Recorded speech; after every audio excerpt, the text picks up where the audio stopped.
Em nome do Pai, do Filho e do Espírito Santo. Amém. Somos convidados a expressar nosso amor incondicional a Deus, de quem nos aproximamos por meio de seu Filho. O Pai nos ama e quer que o amemos, amando nossos irmãos e irmãs. Neste dia da juventude, rezemos pelos jovens, chamados a ser testemunhas da esperança em meio a tanta dor e sofrimento, causados pelas consequências da pandemia. Livro do Deuteronômio. Moisés falou ao povo dizendo: Temerás o Senhor teu Deus, observando durante toda a vida todas as suas leis e os seus mandamentos que te prescrevo, a ti, a teus filhos e netos, a fim de que se prolonguem os teus dias. Ouve, Israel, e cuida de os pôr em prática, para seres feliz e te multiplicares sempre mais, na terra onde corre leite e mel, como te prometeu o Senhor, o Deus de teus pais. Ouve, Israel, o Senhor, nosso Deus, é o único Senhor. Amarás o Senhor teu Deus com todo o teu coração, com toda a tua alma e com todas as tuas forças. E trarás gravadas em teu coração todas estas palavras que hoje te ordeno. Palavra do Senhor. Salmo 17. Eu vos amo, ó Senhor, porque é minha força.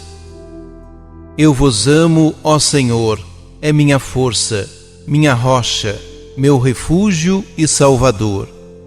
Ó meu Deus, sois o rochedo que me abriga minha força e poderosa salvação.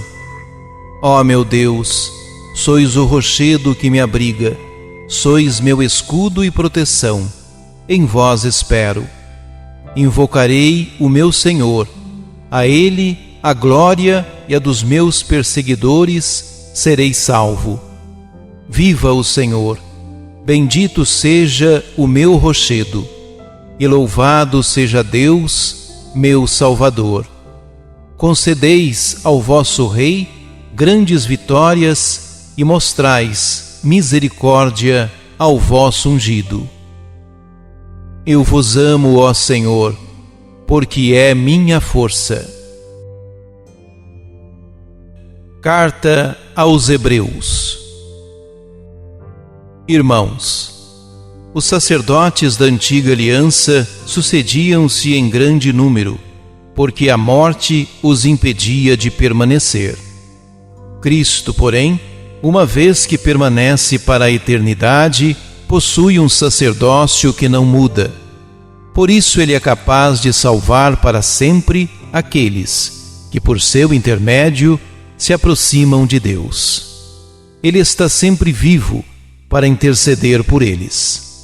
Tal é precisamente o sumo sacerdote que nos convinha: santo, inocente, sem mancha, separado dos pecadores e elevado acima dos céus. Ele não precisa, como sumos sacerdotes, oferecer sacrifícios em cada dia, primeiro por seus próprios pecados e depois pelos do povo. Ele já o fez uma vez por todas, oferecendo-se a si mesmo. A lei, com efeito, constituiu sumos sacerdotes sujeitos à fraqueza, enquanto a palavra do juramento, que veio depois da lei, constituiu alguém que é filho, perfeito para sempre. Palavra do Senhor. Proclamação do Evangelho de Jesus Cristo, segundo Marcos. Naquele tempo, um mestre da lei aproximou-se de Jesus e perguntou: Qual é o primeiro de todos os mandamentos? Jesus respondeu: O primeiro é este: Ouve, ó Israel, O Senhor nosso Deus é o único Senhor. Amarás o Senhor teu Deus de todo o teu coração, de toda a tua alma, de todo o teu entendimento e com toda a tua força. O segundo mandamento é: amarás o teu próximo como a ti mesmo. Não existe outro mandamento maior do que estes. O mestre da lei disse a Jesus: Muito bem, mestre. Na verdade, é como disseste. Ele é o único Deus e não existe outro além dele. Amá-lo de todo o coração, de toda a mente e com toda a força, e amar o próximo como a si mesmo, é melhor do que todos os holocaustos e sacrifícios. Jesus viu que ele tinha respondido com inteligência e disse: Tu não estás longe do reino de Deus. E ninguém mais tinha coragem de fazer perguntas a Jesus. Palavra da salvação. No evangelho desta liturgia, Jesus já se encontra em Jerusalém, após o difícil caminho com seus discípulos que relutavam em aceitar sua messianidade, marcada pela disposição de amar e servir até as últimas consequências, a ponto de dar a própria vida.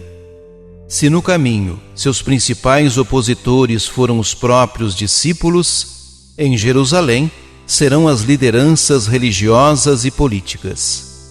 Por isso, depois de uma entrada triunfante na cidade, logo surgiram os conflitos com as classes dirigentes e grupos influentes, começando pela denúncia contra o templo, transformado em covil de ladrões. Durante sua curta estadia na capital, Jesus ensinava diariamente no templo. Enquanto isso, representantes dos principais grupos e movimentos políticos religiosos fazia-lhe perguntas maliciosas, com o objetivo de vê-lo cair em contradição e, assim, antecipar sua condenação. O texto deste domingo narra uma discussão sobre a lei, embora o interlocutor desse episódio não seja malicioso como os anteriores. Trata-se de um mestre da lei, que fez a seguinte pergunta: Qual é o primeiro de todos os mandamentos? É pergunta muito significativa e, ao mesmo tempo, complexa. Em torno dela, girava muitos debates nos círculos rabínicos da época. É significativa porque visa esclarecer qual mandamento deve ser observado com maior fidelidade. É complexa porque os rabinos tinham catalogados 613 preceitos na lei. Portanto, era difícil escolher um entre tantos. Entre os fariseus, por exemplo, predominava a opinião de que o mandamento mais importante era o preceito sabático, pois alegavam que o próprio Deus tinha guardado esse mandamento. Outros grupos consideravam todos os mandamentos iguais em importância, sem atribuir-lhe uma hierarquia. Como sempre, a resposta de Jesus vai além do que lhe é perguntado.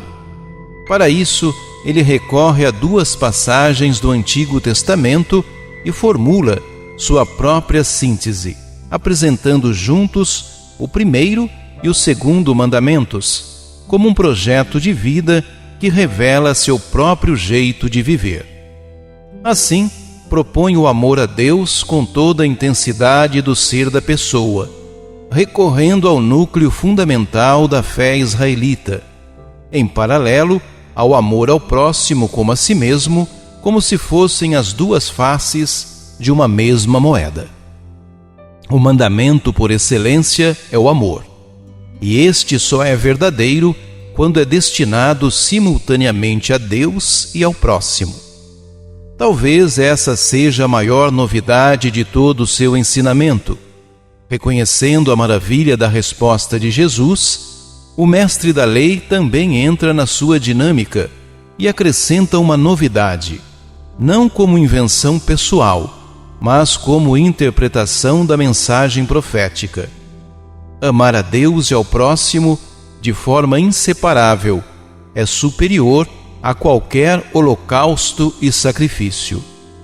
Diante dessa resposta, Jesus reconhece a sensatez do mestre da lei, declarando que ele não estava longe do reino de Deus, ou seja, assentindo que ele tinha dado passos importantes para um possível seguimento no futuro. Essa declaração final de Jesus se torna emblemática, porque esse é um dos seus poucos encontros e debates com representantes da religião oficial que não terminam em conflito. Ademais, o episódio em si é também mais um passo importante da catequese de Marcos para sua comunidade.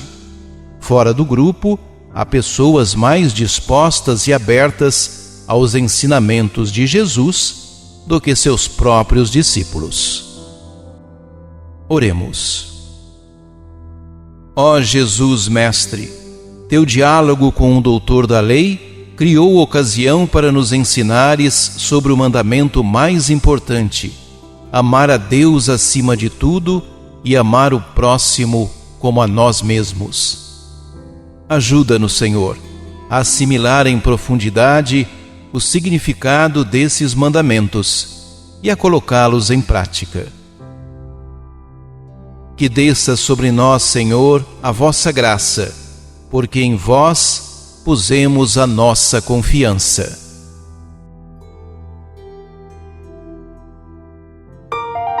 Ajude-nos a evangelizar. Se inscrevam em nosso canal, ativem o sininho, dê o joinha em nossos vídeos e compartilhem a palavra de Deus.